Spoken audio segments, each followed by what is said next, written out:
Muchas gracias a los residentes de la Universidad de Antioquia por la invitación a este evento. Igual forma a Sandra López Tamayo, con la cual trabajamos de la mano y pudimos escribir un capítulo que va a salir posteriormente en un libro de este congreso. El tema que se me asignó fue cirugía paliativa en cáncer gástrico, ¿qué y a quién? Es un tema que suscita bastante controversia porque la literatura en este tema es muy heterogénea. Lo primero que debemos decir y tener en cuenta es que el cáncer gástrico es uno de los cánceres que ocupa un lugar muy importante en el mundo como causa de muerte. Es la cuarta causa de muerte por cáncer en el mundo y es el quinto cáncer más diagnosticado. Pero cuando nos vamos a nivel de nuestro país, Colombia, entonces la Organización Mundial de la Salud en el registro global de cáncer para el año 2020 determinó que en Colombia el cáncer gástrico ocupa el cuarto cáncer que más se diagnostica, seguido del cáncer colorectal, y el de mama sigue ocupando el primer puesto. Sin duda en el mundo hay unos países de alta incidencia de cáncer gástrico, así como otros de baja incidencia. Nosotros que estamos ubicados en América Latina tenemos alta incidencia, así como Asia y Europa, mientras que en Estados Unidos y Europa, sobre todo en el norte, el cáncer gástrico es bajo. ¿Cuál es el gran problema que tenemos con el cáncer gástrico? Que es que el 80% de los pacientes ya nos llegan en estadios avanzados. Y cuando un paciente nos llega con un estadio avanzado, la supervivencia a 5 años es menor del 5%. Por eso, al igual que el doctor Juan Camilo Correa insistía en los programas de tamizaje para cáncer colorectal, esa es una piedra angular que nosotros debemos tener en cuenta en el momento que estamos en una zona de alta incidencia de cáncer gástrico como en nuestro país. Entonces, cuando yo tengo un cáncer gástrico avanzado, en el contexto urgente me puedo encontrar con 3 escenarios. Uno, que el cáncer debute con perforación, el cáncer esté obstruido o tengo un sangrado masivo secundario, un cáncer gástrico avanzado. ¿Cuál es el problema de la literatura? Que es que no existen unas guías de práctica clínica en cáncer gástrico, por así decirlo, avanzado. Es un tema muy debatido, no hay evidencia sólida, la mayoría de los estudios son retrospectivos y hay un consenso en cuanto a que la cirugía en cáncer gástrico avanzado es básicamente con el objetivo de intentar prevenir los síntomas del paciente y es de manera paliativa. Finalmente, estos pacientes, cuando tienen este tipo de enfermedad y en este estadio, les va a pasar como el Titanic, van a naufragar porque finalmente la mortalidad sigue siendo muy alta. Hablemos entonces de la perforación, que es una de las complicaciones urgentes la cual no podemos enfrentar y que reviste una morbilidad y mortalidad importante. Afortunadamente, el porcentaje de pacientes que se presentan es alrededor de un 5% de los casos. ¿Cuáles son los factores de riesgo realmente para que un paciente con cáncer gástrico debute con perforación? Primero, una enfermedad avanzada, estadios 3 y 4, que son el 70% de los casos. Solo un 30% de los pacientes tenemos el diagnóstico previo de cáncer gástrico, el 70% no. Y básicamente se da en los pacientes con una histología pobremente diferenciada, que es el cáncer gástrico difuso. Pero entonces, cuando yo me enfrento a un paciente con una perforación gástrica, yo tengo 2 escenarios. Puedo pensar que tengo una úlcera péptica perforada muy frecuente en nuestro medio, o que definitivamente lo que tengo es un paciente con un cáncer gástrico perforado. Entonces, hay unos factores de riesgo que probablemente nos van a orientar que estoy enfrentando es un cáncer gástrico perforado, cuyo manejo va a ser diferente a la úlcera péptica, porque yo, en lo posible, si no existe una enfermedad metastásica, debo tratar de hacer una resección oncológica para garantizar una mejor supervivencia de este paciente. Son pacientes de edad avanzada, sabemos que el cáncer gástrico por lo general se presenta en la edad entre 50 y 60 años, es infrecuente en los menores de 30 años, no se descarta que lo sea, el tipo difuso puede debutar antes de eso. Síntomas de larga duración, paciente con astenia, dinamia, pérdida de peso importante. Y lo otro, el diámetro de la perforación. Cuando tenemos un paciente definitivamente con una úlcera superior a 2 centímetros en el estómago, es alta sospecha que esto sea un cáncer gástrico. Y lo otro es la localización de esta perforación. Recordemos que las úlceras pépticas o las úlceras de origen péptico más se dan en el antro y hacia la parte duodenal, a diferencia de las perforaciones originadas de un cáncer, que son en los tercios medio y superior. Entonces, sospechar cuando yo tengo al paciente en la sala quirúrgica cuál posiblemente puede ser una úlcera péptica perforada o en cuál me estoy enfrentando un cáncer gástrico perforado. Entonces, la primera pregunta que yo me hago si tengo ese paciente a las 2 o 3 de la mañana, que es el escenario usual al cual nos enfrentamos, voy a hacer una resección oncológica, voy a simplemente rafiar la úlcera.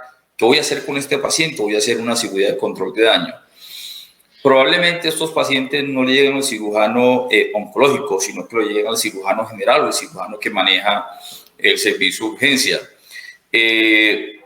Si definitivamente yo verifico que no hay un compromiso metastásico y yo sospecho que es un cáncer gástrico perforado, pero no tengo la experticia para hacer un vaciamiento ganglionar bien metódico que beneficie al paciente, lo que puedo hacer es una cirugía de control de daños. Cirugía de control de daños, como ustedes saben, diseñado por Rotondo y Stone para trauma, se ha extendido en muchos campos de la cirugía, y es que definitivamente yo lo que hago es controlo el foco séptico infeccioso, puedo hacer una rafia de la úlcera, puedo colocar un parche de aumento, de la peritonitis, dejo el abdomen abierto y posteriormente, en una segunda mirada ya acompañado de un cirujano oncólogo o un cirujano que tiene mayor experticia, yo puedo intentar hacer una resección oncológica en este paciente, siempre y cuando, vuelvo y repito, necesita una carcinomatosis o un compromiso metastásico grande. Entonces, que definitivamente reportan los estudios que cuando yo hago un control de daño versus una gastrectomía inmediata, la probabilidad de una resección oncológica es 78.4% versus un 50%, es decir, que el porcentaje realmente exitoso en control de daño sigue siendo grande. Entonces no hay que correr, tenemos la peritonitis, rafiamos la úlcera, reanimamos al paciente en unidad de cuidados intensivos si es necesario y ya en 24 a 48 horas nuevamente lo traemos a la sala de cirugía para brindarle el manejo óptimo a ese paciente. Entonces, ¿de qué va a depender? Ese gran interrogante, ¿cierto? ¿De qué va a depender entonces el manejo de este paciente con cáncer gástrico perforado? Primero, las comorbilidades. Lógicamente, un paciente que es funcional, que tiene comorbilidades importantes, hacer una cirugía mayor en ese momento, probablemente si tienen compromiso metastásico no nos va a aportar nada a la sobrevida de este paciente. La contaminación de la cavidad abdominal, eso define uno si le hago un control daño o no, la inestabilidad hemodinámica y metástasis en la exploración. La inestabilidad hemodinámica, porque muchos de estos pacientes con úlceras pépticas inicialmente lo manejamos por la laparoscopia. Entonces usted tiene un paciente inestable hemodinámicamente, lógicamente un procedimiento laparoscópico estaría contraindicado, entonces ya no tocaría un abordaje abierto, pero en la mayoría de las veces y con el entrenamiento actual del cirujano general, las úlceras pépticas se están manejando por la laparoscopia. La otra emergencia en cáncer gástrico que lo que podemos enfrentar es el sangrado. El sangrado, pero no es el sangrado usual, que el paciente se anemiza con una hemoglobina de 10, sino el sangrado masivo.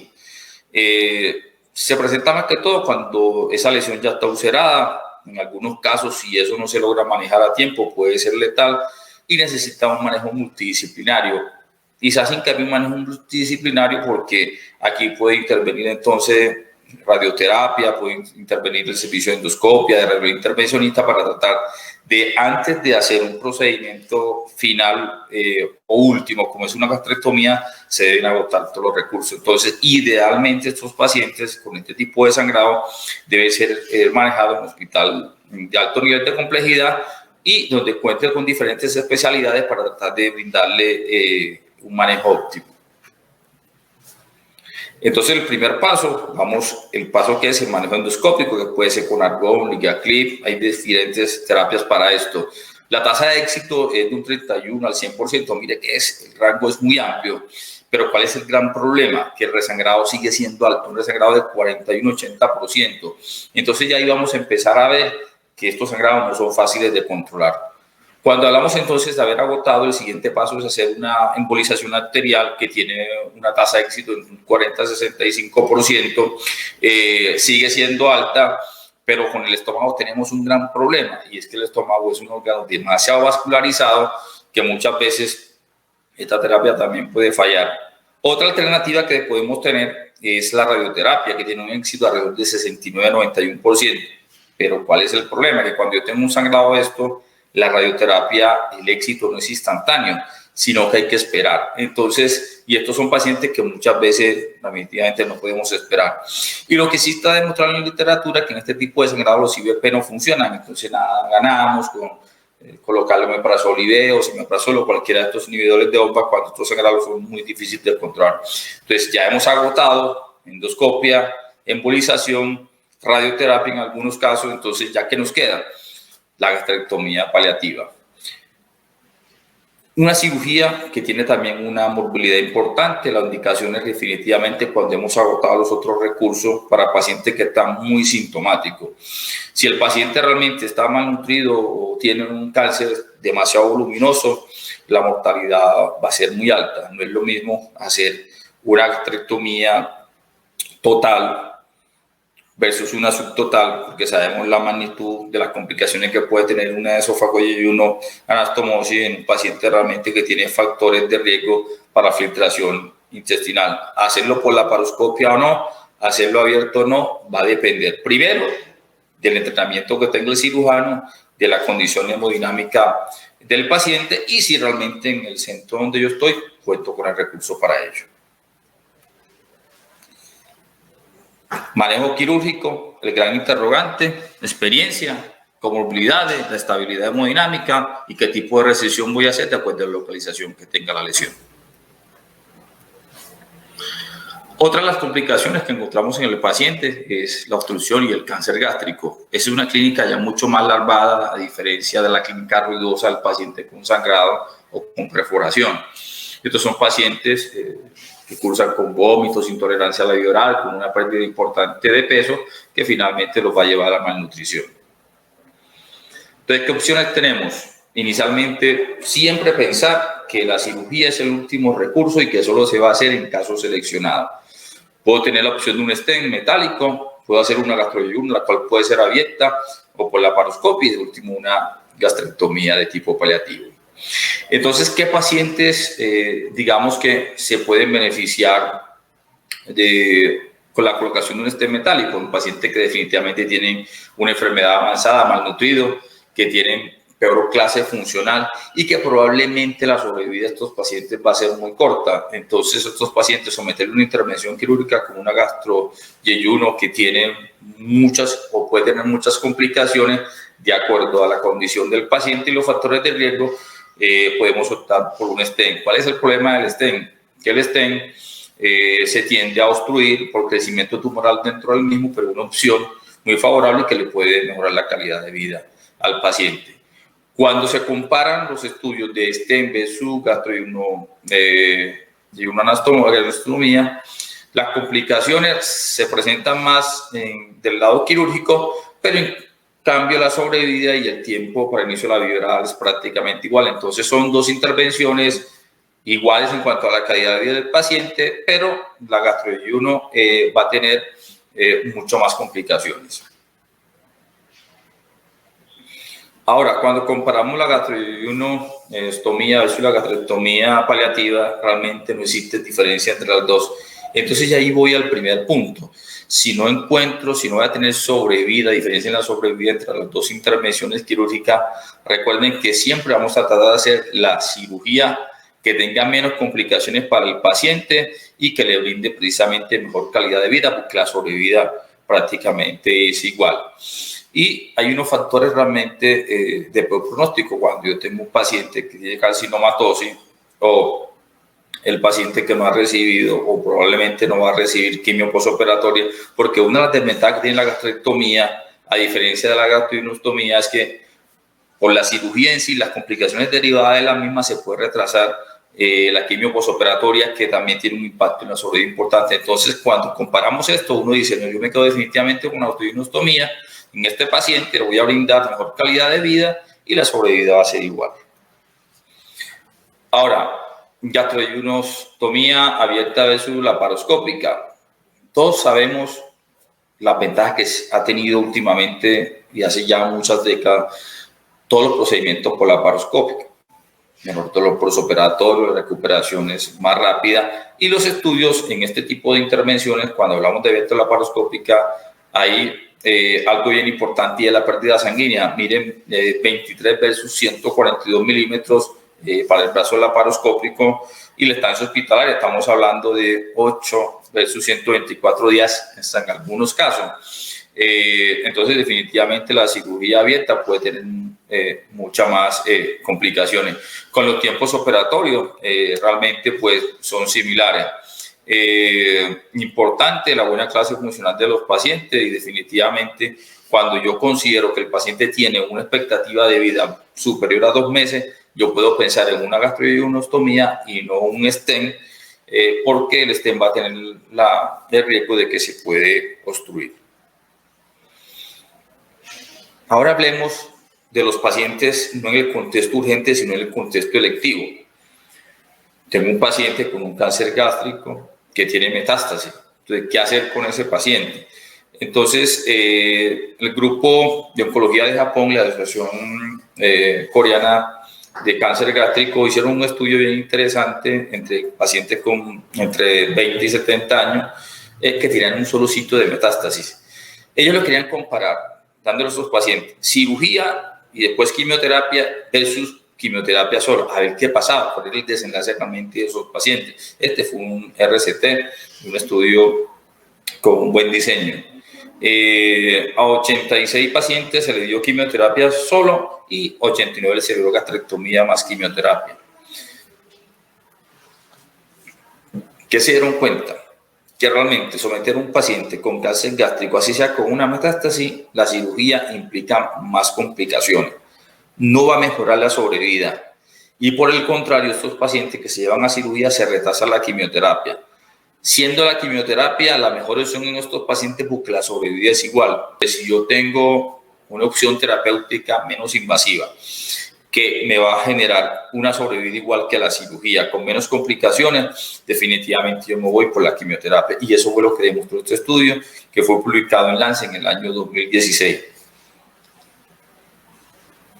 Ahora, gastrectomía no curativa, ¿qué evidencia hay? Entonces, el Colegio Americano de Cirujanos, en su registro que ellos tienen, ellos tomaron pacientes desde el año 2007 al 2015, fueron 377 pacientes con metástasis.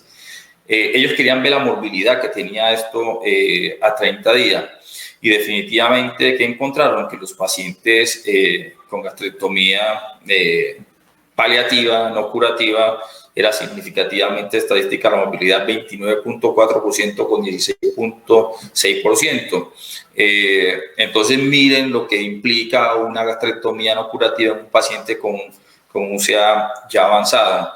Pero en años recientes se ha hecho muchas más gastrectomías en este tipo de pacientes, sobre todo en el contexto urgente. También es significativamente estadístico en los últimos años, 5.8 versus 2% ha aumentado la gastrectomía no curativas.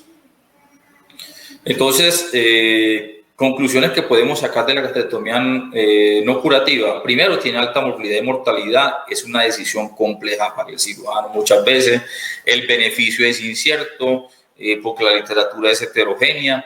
Está reservada solo para casos muy seleccionados y que aplica para contextos emergentes. Aquellos estudios que se han hecho comparando de que probablemente si yo tengo un paciente con una sola metástasis en el hígado o una sola metástasis en el peritoneo, los estudios dicen que se puede mejorar la sobrevida durante el primer año. Incluso puede haber una diferencia en esos pacientes comparados solo con quimioterapia alrededor de unos 2 o 3 meses. Pero ya después del primer año, la sobrevida prácticamente es igual.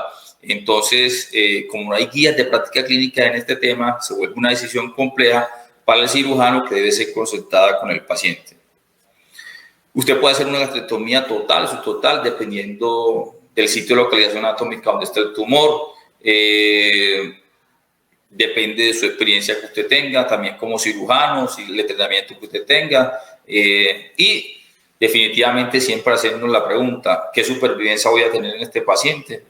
¿Cuál sería la mortalidad postoperatoria para yo someter a este paciente que no tiene una buena clase funcional de nutrido a un procedimiento quirúrgico grande cuando tengo otras opciones como son darle quimioterapia, resolver la obstrucción con un stent o hacer una gastroestomía por la paroscopia si tengo el entrenamiento para eso? Entonces siempre es la grandes preguntas que como cirujanos debemos hacernos en este tipo de escenarios. Y lo que definitivamente está girando el péndulo es la inmunoterapia, no solamente en cáncer gástrico, sino en los diferentes cánceres. Entonces, sabemos que la célula tumoral tiene unos receptores que han sido muy estudiados, el PDL1, el PDL2, el HER2. Ellos expresan este tipo de anticuerpos. Entonces, de acuerdo a la expresión de estos anticuerpos, se ha desarrollado una serie de alternativas que se llaman anticuerpos monoclonales. El uno es el nivolumab, hay un estudio que se llama la Atracción 2, la cual demostró que cuando yo a estos pacientes le doy este tipo de terapia, estamos hablando de pacientes con cáncer gástrico avanzado, puedo mejorar la sobrevida en el primer año. Entonces, 27.3% versus 11.6%. Entonces, mire que ahí sí puede impactar en algo.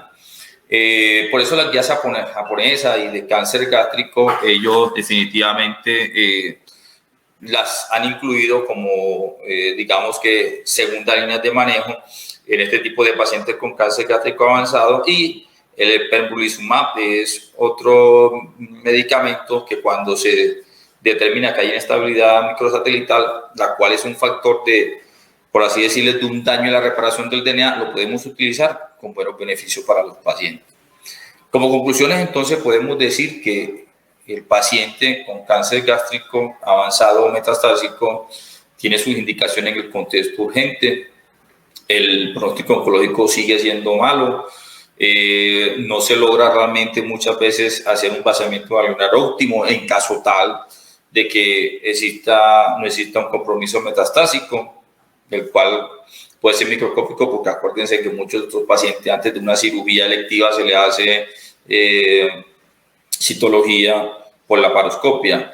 Hay más probabilidad de que los márgenes queden positivos. Una de las grandes opciones que se ha planteado, sobre todo en el caso de las perforaciones o sangrados masivos, es hacer un control de daño hasta que yo me acompañe de un cirujano que tenga mejor experticia en esto para darle mejor resultado al paciente y definitivamente remitir a los pacientes al centro oncológico donde tengan cirujanos experimentados que definitivamente pueden ser mucho más beneficiosos para ellos. Esto es básicamente lo que les quería compartir. Yo tuve la oportunidad hace unos 4 años de operar un paciente con cáncer gástrico con sangrado que venía de la isla de Bonaire. A ese paciente le hicimos las múltiples terapias, argón, le hicimos ligaclip, le hicimos arteriografía con embolización, pero definitivamente en la condición donde estaba el paciente no tenía recursos para los manejos de las futuras complicaciones, entonces decidimos hacer una gastrectomía total. Ese paciente se demoró 8 días hospitalizado, no hubo ningún tipo de complicación.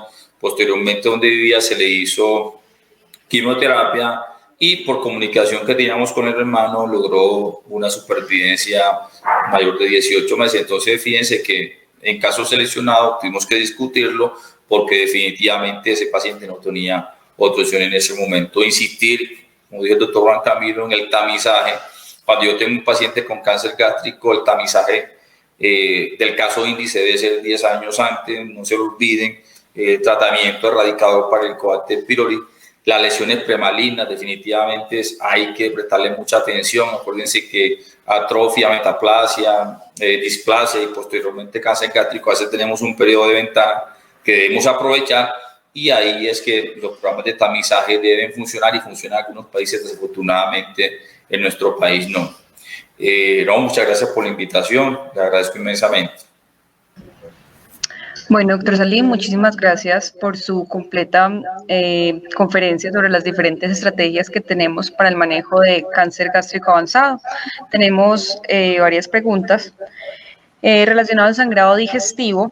La primera pregunta es, En casos de pacientes con múltiples requerimientos transfusionales, ¿en qué momento podemos decir que estamos frente a encarnizamiento terapéutico y definir limitarlas, teniendo en cuenta que las transfusiones de sangre son usadas en estos pacientes como tratamiento paliativo para los síntomas como disnea y fatiga, y qué beneficio real tendrían estas transfusiones?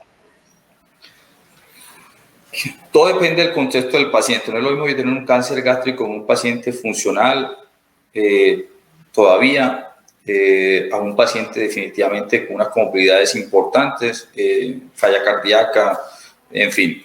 Usted siempre, y lo he insistido, debemos empezar por el tratamiento menos inofensivo, y es endoscopia, arteriografía, embolización. Si definitivamente digamos, estas dos opciones fallan, ya el último recurso que nos queda es la gastrectomía. Pero la gastrectomía debe ser un procedimiento concertado con el paciente y con la familia porque sabemos la mortalidad que trae. Realmente el término encarnizamiento terapéutico es que si yo definitivamente tengo un paciente que le he transfundido durante 24 horas más de 10 unidades de glóbulos rojos y que yo no pienso llevar a este paciente a cirugía, esa es una decisión que hay que concertarla con la familia, porque es que usted con transfusión no va a parar el foco del sangrado. Y más cuando yo tengo una lesión mayor de 2 centímetros con un sangrado profuso, que el control va a ser difícil. Entonces ahí es que con el paciente y la familia uno se sienta, vea, la única opción que existe después de haber agotado es hacer una gastrectomía. Entonces, y la otra opción es que definitivamente a pesar de las múltiples transfusiones el paciente sigue con una estabilidad hemodinámica. Si es un paciente que todavía es funcional, que no tiene comorbilidades importantes, más que transfundir, porque es que de eso también que tenemos que quitarnos de la cabeza, es como el paciente que tiene trauma, entonces las transfusiones son definitivamente el manejo para ese paciente. Si usted no obstruye o no ocluye el foco de sangrado, definitivamente el paciente se le va a morir. No son decisiones fáciles, no hay guías de manejo para este tipo de entidad y se debe concertar muy bien, se debe individualizar y buscar gente, incluso hacer consenso o staff para tomar la mejor decisión, que fue lo que nos pasó con este paciente Onaira. Bueno, perfecto. La otra pregunta es, ¿podría estar indicada la cirugía paliativa en el contexto electivo en pacientes con cáncer gástrico no resecable y varios episodios de sangrado que por lo demás tienen una buena clase funcional? Sí está indicado. De hecho, yo creo que el caso de Bonaire es el caso más diciente de que por qué lo operamos. Ese paciente es un paciente joven, quinta década de la vida, funcional, hace actividad física, montaba bicicleta en la isla, pero definitivamente en ese momento, a pesar de que tenía compromiso metastásico suprarrenal y hepático, el paciente lo que necesitaba y nos decía, yo quiero pues poder disfrutar de mis últimos días de vida con lo que yo siempre he hecho. Entonces, es un paciente que no, en un contexto emergente, porque no estaba bien estable, se había transfundido, sin embargo, a pesar de múltiples transfusiones, el paciente se anemizaba. Entonces, sí se puede brindar en pacientes con obstrucción del tracto de salida, aunque existen, vuelvo y te repito, otras opciones como una gastrinoanastomosis, pero una antrectomía de tipo paliativo se puede hacer diferente cuando yo voy a someter a un paciente a una gastrectomía total, que yo sé que la morbilidad y la mortalidad de ese paciente va a ser muy alta, pero si tiene indicación y el paciente funcional, se puede hacer sin ningún problema. Pero volvemos a lo mismo, como hay guías de práctica clínica, es tratar de seleccionar muy bien los pacientes que le voy a brindar esta opción terapéutica. Perfecto. Y la última pregunta es, teniendo en cuenta la alta morbimortalidad de la gastrectomía paliativa, ¿no se consideraría esto un encarnizamiento terapéutico? Vamos a lo mismo. Si usted tiene un paciente con una perforación gástrica, que definitivamente haciéndole una rafia a la úlcera, ¿qué es lo que nos pasa? Porque nosotros, ¿qué pasa? Llega un paciente con una úlcera péptica que sospechamos un cáncer gástrico, operé uno hace 3 meses, le hice una rafia, hice una cirugía de control de daño y a los 2 días esa rafia ya estaba decente. Si yo tengo un paciente joven, funcional, que todavía puede tener unos años de buena calidad de vida, usted le puede hacer una restricción lo más limitada posible para brindarle mejor calidad de vida a ese paciente, porque si usted le hace una rafia solamente con un parche de Graham, un parche pediculado, la tasa de filtración va a ser muy alta. Entonces, mire el contexto. También tuvimos un paciente con una tuberculosis intestinal, habitante de la calle, con una perforación gástrica de origen neoplásico, que definitivamente sabíamos que estábamos ante escenario, pero un paciente con pobre clase funcional que no tenía realmente un apoyo social. Le hicimos una cirugía de control de daño, hicimos una resección en cuña, porque esa es la otra también. Si yo tengo una localización en la curvatura mayor, probablemente me dé una resección en cuña, pero hay localizaciones que no te va a dar una resección en cuña. Entonces, el encanalizamiento terapéutico realmente es cuando usted no ha concertado con el paciente y con la familia cuál es el camino a seguir y cuáles son, digamos, que los deseos o las expectativas que tiene el paciente. Después que usted concerte todo eso con la familia, yo creo que el encanalizamiento terapéutico se sale de ese contexto. Bueno, muchísimas gracias, doctor. Eso es todo.